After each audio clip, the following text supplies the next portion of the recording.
In this video, we're asking a simple question. Is video still the future of internet content? So let's have that discussion. Now, did you ever think that video was actually going to get this big? In fact, a recent study revealed that it's possible for video to account for 69%, it's almost 70% of all consumer traffic by the year 2017. And as of this recording, that's just a few years away. Now, should you join the video bandwagon? Does that mean that, okay, yeah, we absolutely must join? Well, think about it. YouTube, just as a site on its own, ranks as the second biggest search engine behind Google. Not even Bing is as big as YouTube. That's amazing. But for video to be truly effective, it just depends, again, what you're using it for. So video's not going to render all other forms of content useless. So don't just jump onto the whole video blog bandwagon. If you're not super comfortable doing video, that's okay. You don't have to do it. It's just something that's really nice to have. And if you are a really good writer, you can still do great things with written words. You can do great things with pictures. If you happen to be really good at photography, for example, and you want to play with Pinterest and Instagram, you can build huge audiences there. Video is really just easier to create now. It's faster to distribute than it's ever been before. And it makes a great addition, as we talked about earlier, to your toolkit.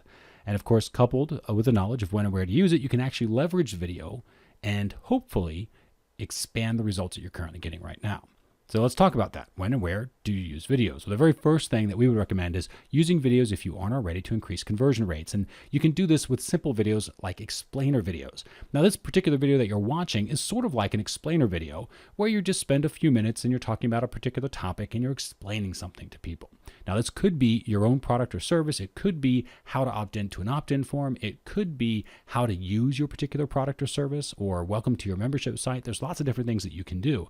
Just make sure that it's got a good, well-written script, that it's got decent visuals to help capture and hold attention, and of course, keep everything as brief and simple as possible. The only thing that I would add that you see that we do to all of our videos is make sure that you've got a call to action, which is a very specific closing statement of what somebody should do once they're done watching that video.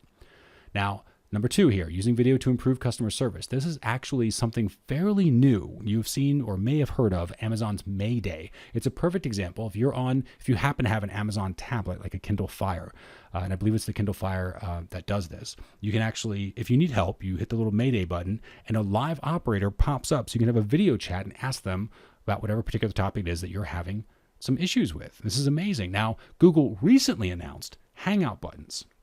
That's pretty cool because that means you can put a Hangout button on your website and you can effectively do the exact same thing that Amazon's doing with Mayday. So it's really not that expensive to do that. You put a little bit of code on your site, you then have a Hangout button, you can put that on your customer service page, and then your customers can actually click join a Hangout and it will pop up and ask you to hang out, and then there you can actually have a conversation with them. And it's pretty cool. You can even technically use that for coaching, which would be pretty interesting use of video as well. So you can get that real live experience. But ideally with customer service, again, it just makes the experience much more real, reflects super positively on your brand. You can also use video, of course, to build credibility and continue to grow your business. Now, Noah Kagan is a great example of this. He actually lives here in Austin. If you Google Noah Kagan, you will see how he uses video. And specifically, look at him on YouTube, because what he does is he builds his authority and his credibility, his character, if you will, is basically him just being him. Right? So he's going to go and he's going to be really natural, and he's going to talk about how he likes tacos and about AppSumo, which is the company that he founded. He's very honest about his other experiences where he worked with companies like Mint and Facebook and what happened there.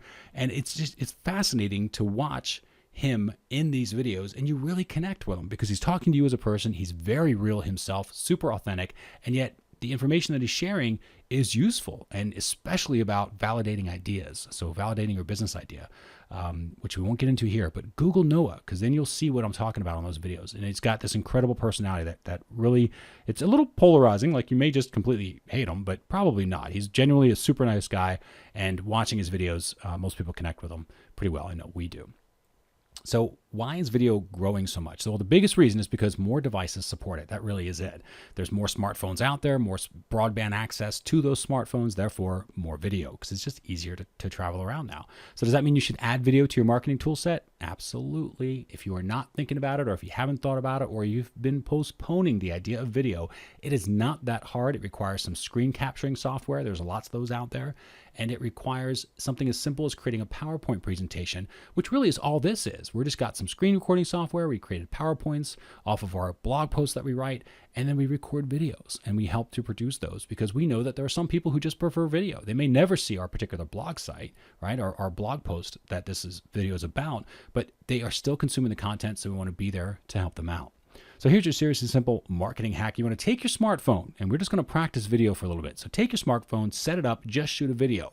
And we're going to call this Noah Kagan style. So if you Google Noah Kagan, you'll see exactly what I'm talking about. Just point it at you, film a simple welcome video to your website or your blog, and then upload that to YouTube. Now, you do not have to publish and show this to anybody. It doesn't automatically go out to the world unless you want it to. So first you upload it.